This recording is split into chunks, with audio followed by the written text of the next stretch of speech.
Good morning, ladies and gentlemen. Today's May the 8th, year 2021. My name is Anthony Gaudiano, and I'm speaking from the Congregation of Yahweh in Panama City, Florida. The message I'm going to give today is titled, Who Put the Capital G in Capital G-O-D? Sunday keepers as a group attribute their existence to a deity which they say is G-A-W-D, commonly spelled capital G-O-D. Millions assume that the word is a name because the first letter is capitalized. Various groups that keep the seventh-day Sabbath occasionally say God also instead of the sacred name Yod He Wav He exclusively. Groups that keep the Sabbath day but do not say the sacred name exclusively include Jews, Seventh-day Adventists, Seventh-day Baptists, most ex-members of the Worldwide Church of God, some Messianics, and some Yahwists. Each group has a reason for not saying the sacred name. The impediment to Sabbath keepers and to Sunday keepers in general is the word idol, capital G-O-D. A study of the word capital G-O-D, or in lowercase G-O-D, reveal it is not the name of one's creator, but of a thing. Worshipping an idol of anything is a violation of the third commandment. We need to review the facts about the word capital G-O-D to know what we believe and why. An examination of the word capital G-O-D. If the aforementioned groups were asked who put the capital G in the word capital G-O-D, someone having seen a photocopy of the 1611 edition King James Version Bible might mention that its translators use that word in Genesis 1:1. The fourth word is indeed spelled capital G-O-D, a transliteration of the plural Hebrew word Elohim, meaning deities, mighty ones, authorities, and so forth, but not a name. Now here's a copy of the 1611 edition King James Version Bible. And this is what I was referring to. It is an archaic English, and they chose a font to very closely resemble the original. Unique thing about this book is the letter J is not in the text. For example, here is the book of Job. It's spelled I-O-B, and it is pronounced, the I is pronounced as a Y, so it would be the book of Job. Every letter that's in the next printing of the King James Version Bible, which was about 75 years after this date, has the letter J. The letter J is of French usage.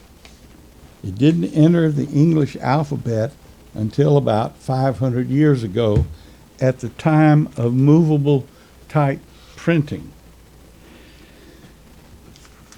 According to the Assemblies of Yahweh, Bethel, Pennsylvania, the sacred name of our Creator consists of the Hebrew letters Yod, He, Vav, He, and they correspond in English to, seen in lowercase, YHWH, but it's often appeared in print as capital Y, capital H, capital W, capital H. When the proper vowels are inserted, the name is pronounced Yahweh. According to the common Merriam-Webster's Ninth New Collegiate Dictionary in 1987. Now this dictionary is one that if you call up any bookstore in town, you have a new employee, and you set him up on his desk, and you give him a hole puncher and pencils and stuff like it, and you give him a dictionary. When you order these supplies, when you order the dictionary, this Merriam-Webster dictionary is what will arrive. And it's very common, and other dictionaries, of course, are similar. But the name Yahweh occurs almost 7,000 times in the ancient manuscripts, but does not appear once, not once, in the 1611 edition KJV Bible. Not once. Now that should be very telling. Well, the reason is because the 1611 KJV did not transliterate the sacred name Yahweh. It didn't translate it into English from the original Hebrew. Now, when you translate a word, you just simply give the meaning of it. When you transliterate a word, usually all capital, all proper nouns or names are transliterated, not translated. You attempt to express the sound in the original language using the letters and sounds in the target language. So you would use, in our particular case, we would spell Yahweh, Y-H-W-H or Y-A-H-W-A-H, W-E-H. And that is a very common way to do it. Now, in some languages, there are sounds that aren't in other languages. And so it's a much more difficult problem. Now, why the translators of the 1611 edition KJV did not transliterate the sacred name is perhaps in deference to the Jews at the time who shrink from pronouncing the sacred name, and it may have been to overzealousness or other reasons. But that was a reason right there for why millions and millions of people believe capital G-O-D is the name of their creator. It is not. The Old Testament that we have comes from whole manuscripts, a few, from partial manuscripts, and from many fragments of manuscripts. And while the manuscripts in the Old Testament were written in Aramaic, the bulk were written in Hebrew. The letters were written in continuous rows and columns, sans vowel points, which were not invented until about CE 500. Examination of the manuscripts reveal that virtually all that are in existence today are copies, the originals long having since wore out or deteriorated. Similarly, the New Testament was translated into English from whole, partial, and fragments of manuscripts written in Greek. Many manuscript materials were discovered within the last 70 years. And of course, the Dead Sea Scrolls fall into that category. But there have also been many more finds that the original translators of the 1611 KJV did not have. Neither did the translator of the Latin Vulgate, Jerome. He didn't have them either. Well, these things were unavailable to the translators of the 1611 KJV, but it is known that some parts of Tyndall's English translation of the Septuagint were written in Greek. And so this Bible, which everyone thinks was translated by 70 elders, contains large portions of Tyndall's translation. Now, some manuscripts have clues that infer that some or all were originally written in Aramaic Hebrew and later transliterated or translated into Greek by early converts, Greek converts, to facilitate dissemination amongst non-Jews. The era when manuscripts were written is estimated by comparing them to the letter styles, phraseology, and so forth of secular documents which have been reliably dated. However, there is a unique clue which has been used to identify what is thought to be the earliest of the Greek manuscripts. The earliest Greek manuscripts show the name of the Father, Yahweh, translated, not transliterated, in Greek as Kurios, spelled K-U-R-I-O-S. But above that word are 4 Hebrew letters of the Father's name. The manuscripts considered to be the earliest are the very few which show those 4 Hebrew letters in gold ink. Such manuscripts have been reliably dated to the end of the 1st century. Any open-minded Sabbath or Sunday keeper can readily obtain proof that capital G-O-D is not the name of their creator, and the quickest way is to use a dictionary such as Webster's. Most people will be surprised when they search for capital G-O-D in Webster's as a standalone word, capital G-O-D. It's not there. The word can be found associated with phrases, but not as a standalone word.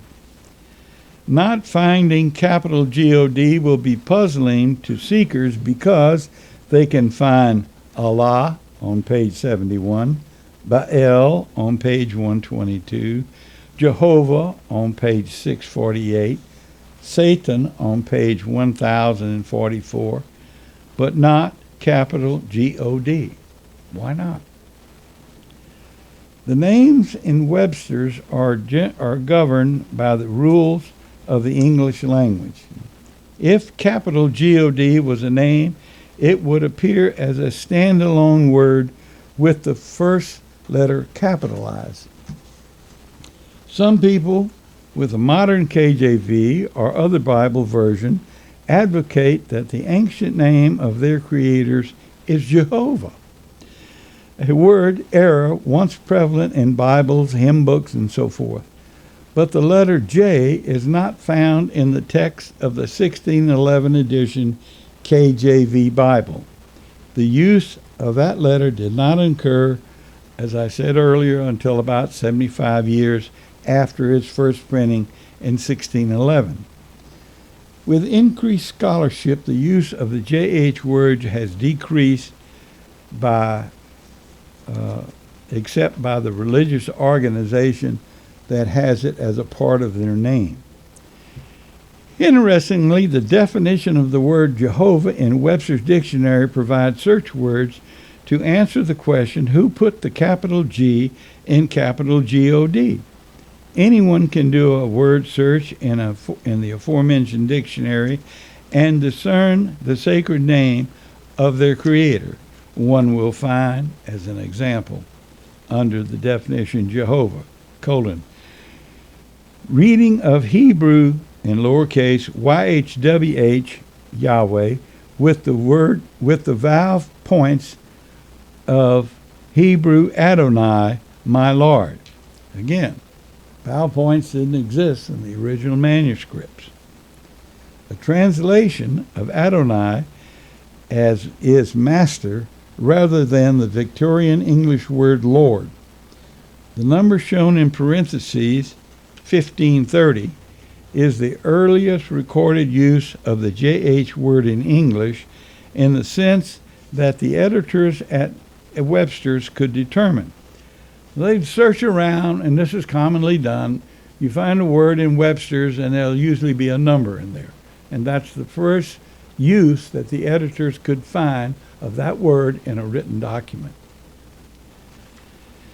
The date 1530 is validated by the Emphasized Bible edited by Joseph Rothingham, which has in its preference, I quote, the pronunciation Jehovah was unknown until 1520 when it was introduced by Galantinus, but was contested by Lee Mercer, J. Jersuas, and L. Capellas as against grammatical and historical propriety.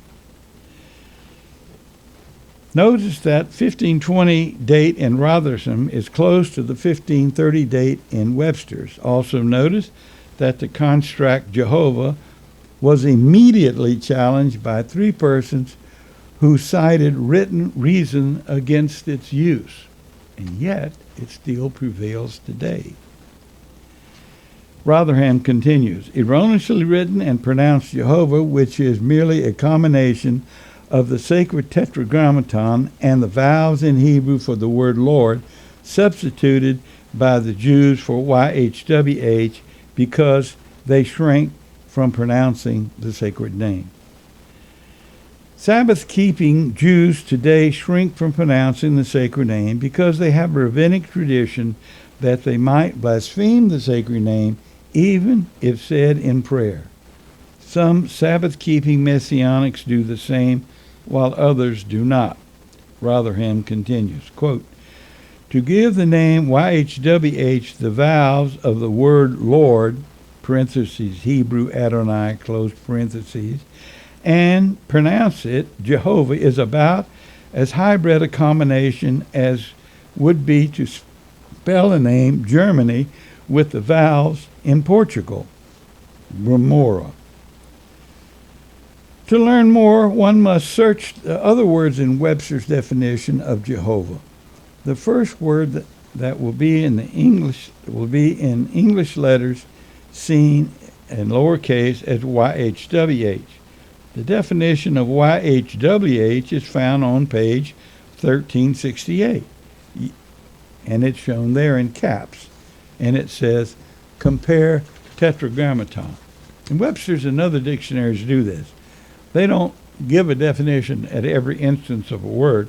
They refer to one definition and expect the reader, of course, to go back. Saves space, saves time. A search for Yahweh is shown, is on page 1365, and tetragrammaton is found on page 1220. There one can see the sacred name Yahweh and how it is pronounced. Continuing the word search in Webster's, one will find Yahweh, and Webster's has it as the God, capital G-O-D, the capital G-O-D of the Hebrews. Here Webster's definition is obviously flawed. Webster shows the name of the deity, i.e. not the God of the Hebrews, as Yahweh. The word spelled lowercase G-O-D is shown in Webster's as capital G-O-D, again because of English language convention. Continuing with the word definition in Webster's, one finds the tetragrammaton, defined as the four letters which are usually transliterated YHWH or JHVH that form a biblical proper name of capital G-O-D. And then it says, compare YHWH. This definition is also flawed. The four letters in Hebrew, Yod, He, Vav, He, which spell our Creator's name, is called the tetragrammaton. Webster shows the English equivalent of the Hebrew letters of the sacred name as capital YHWH. This proves it cannot be JHVH because the letter J is not shown in the Hebrew column of Webster's own alphabet table as seen on 74.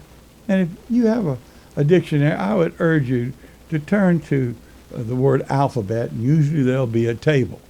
The one thing you won't find on the table is the letter J in Hebrew, Aramaic, Greek, or Latin. There's no such deity name Jehovah.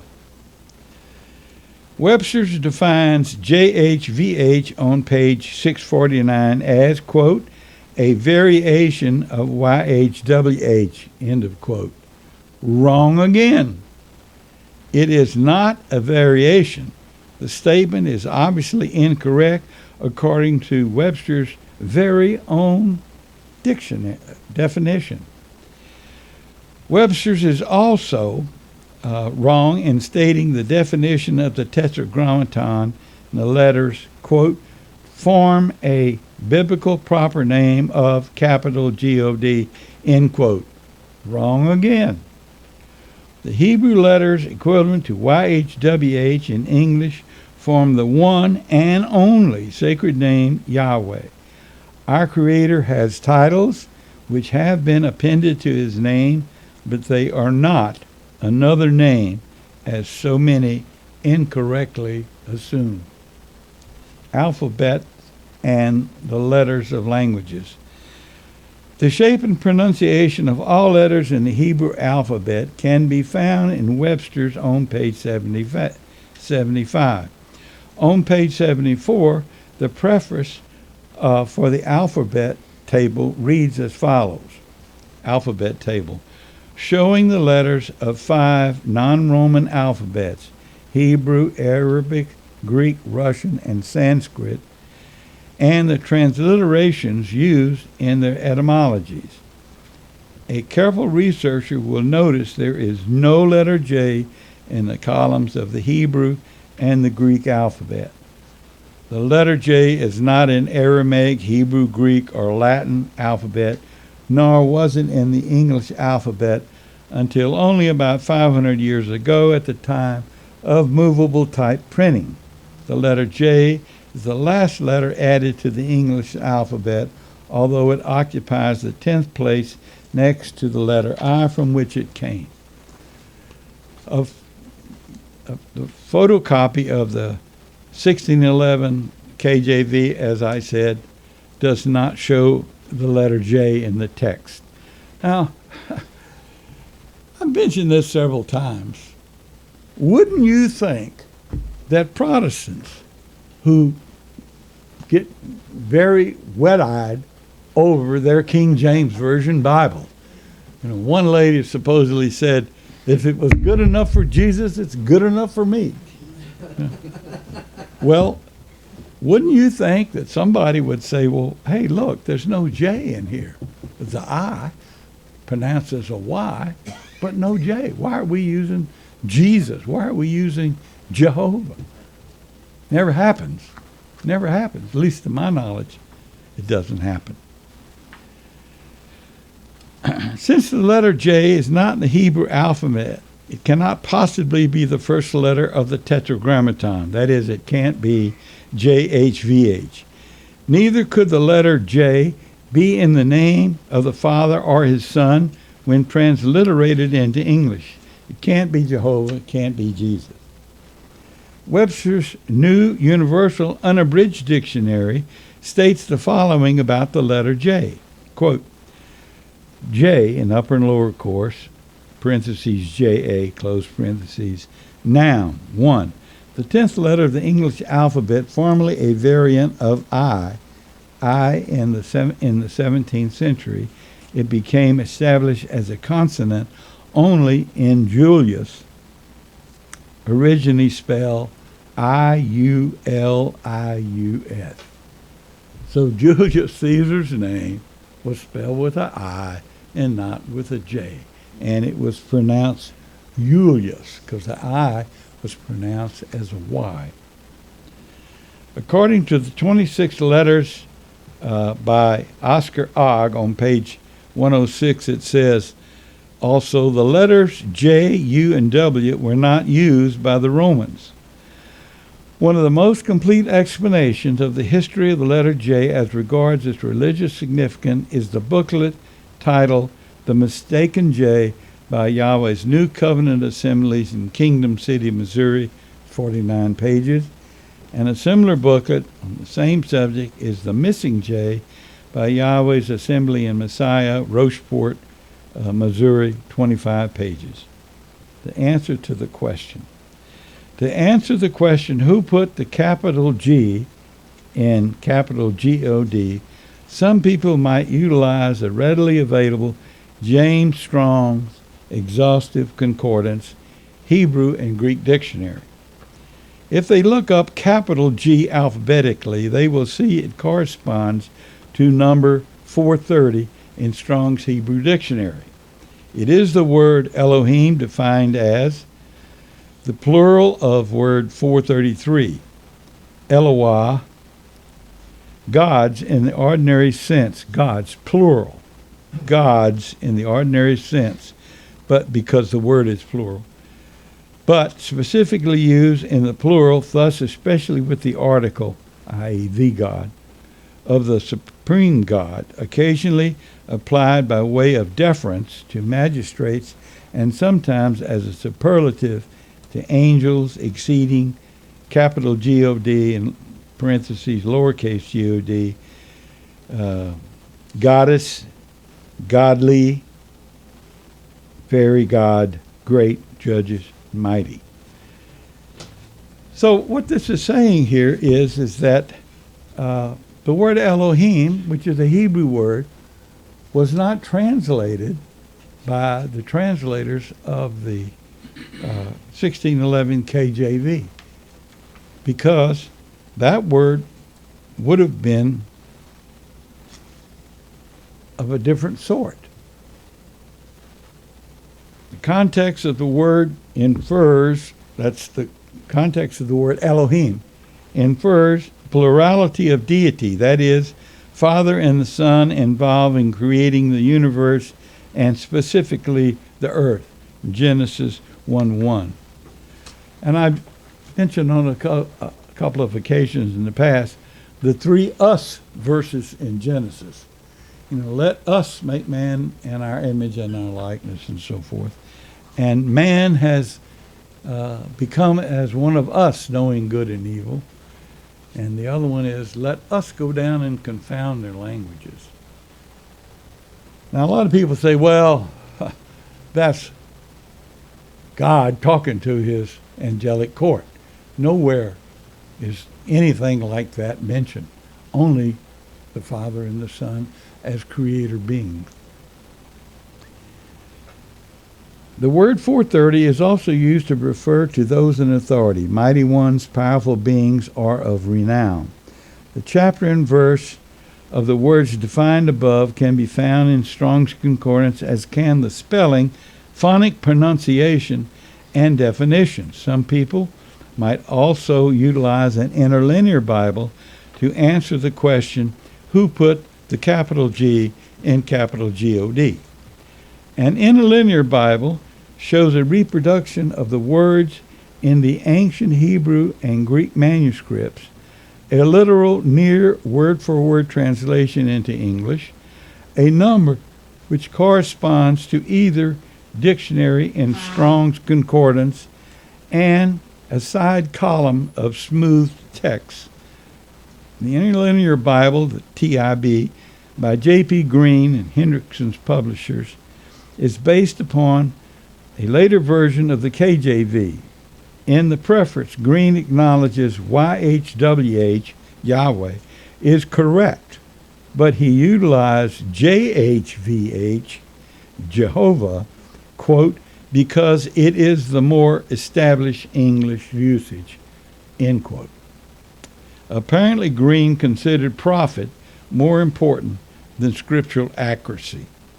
Regardless, TIB does, as does Webster's, also confirm that the four letters of our Father's name, Yod, He, Wav, He, corresponds to YHWH in English. The Tetragrammaton is very ancient. It is easily recognized in Paleo-Hebrew on the Moabite stone.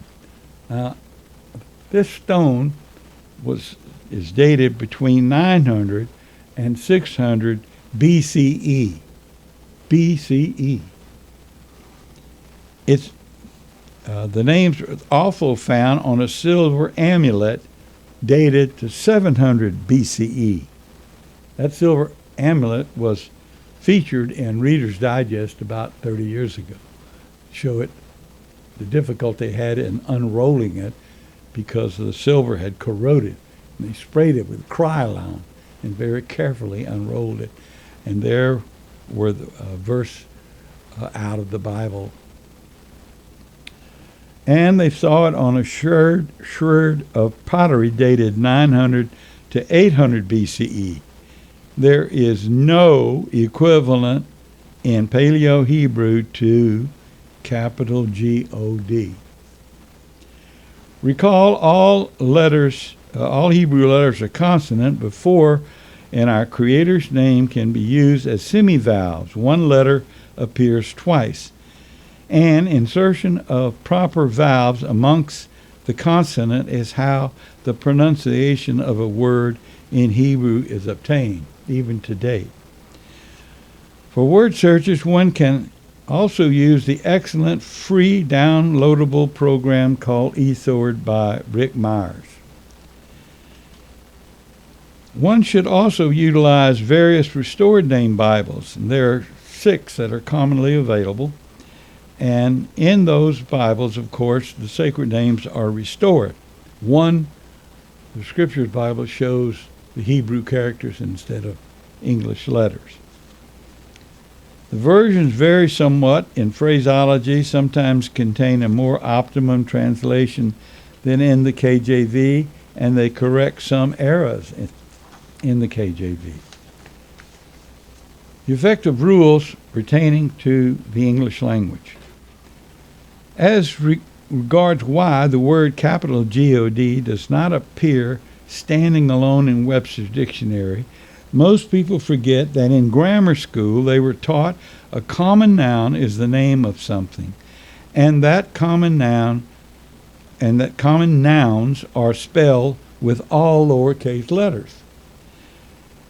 About proper nouns, Webster says, I quote, "The essential distinction of the use of capitals and lowercase letters beginning a word lies in particularizing significance of capitals as against the generic or generalizing significance of lowercase.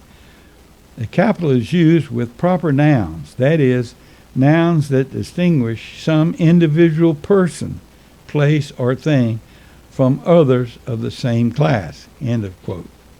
Therefore, according to Webster's definition of nouns, the word, lowercase G-O-D, is a thing. Recall that in the examples cited from Webster's of proper noun names, and those were Allah, Baal, Satan, Jehovah, Jesus, Yahweh, etc., all have the first letter capitalized. The use of all lowercase letters in a word, or a lowercase word which begins with a capital letter, is to aid understanding.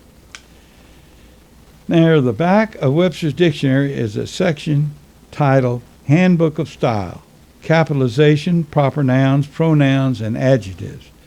The handbook contains 4 categories of English language usage, and they are under religious terms are the following rules. Rule number 28. Words designating deity are capitalized. Now, other Bibles also have this handbook in the back. Accordingly, the common noun spelled lowercase G-O-D becomes a proper noun spelled capital G-O-D solely because of Rule 28. Remember, the word lowercase G-O-D is the name of a thing, not a being. Most people assume that the name of their Creator is spelled capital G-O-D because the first letter is commonly seen capitalized. They assume it is a proper noun name because of the rule of capitalization they have been taught.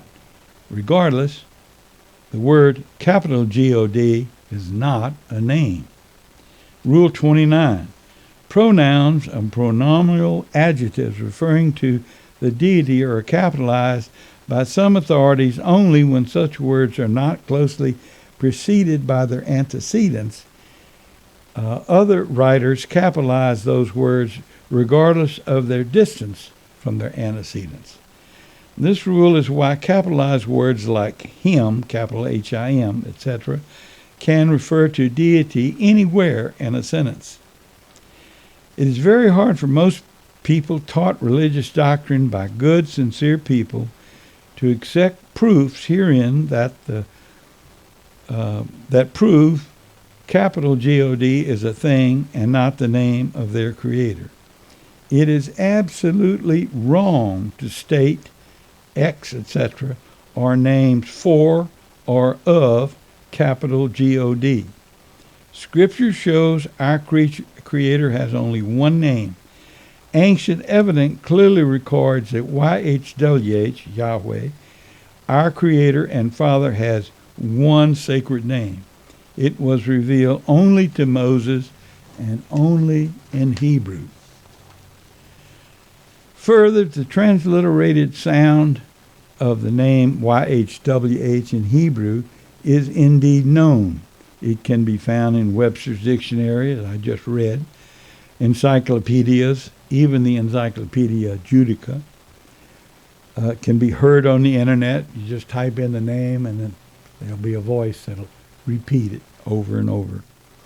Transliterating a name means carrying its sound into another language using letters of the other language. Ordinary words are translated, but names are always transliterated.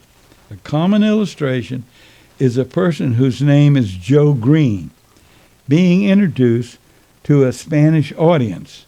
The person would be introduced with his transliterated name, Joe Green, not Jose Verdi, which is the name translated into Spanish. Our Heavenly Father has only one name. His name appears almost 7,000 times in ancient manuscripts. The pronunciation of the name of our Creator is both known and shown in many secular and religious sources, transliterated as Yahweh. Incredibly, even though people admit they know the sacred name of their Creator, they purposely continue to worship the thing spelled capital G-O-D. Well does the Bible state, a dog returns to its vomit. People expect their prayers to be answered by capital G-O-D, which is a thing. They do not pray to Yahweh in the name of his Son Yeshua the Anointed, as the Bible instructs. So how likely is it that their prayers will be answered?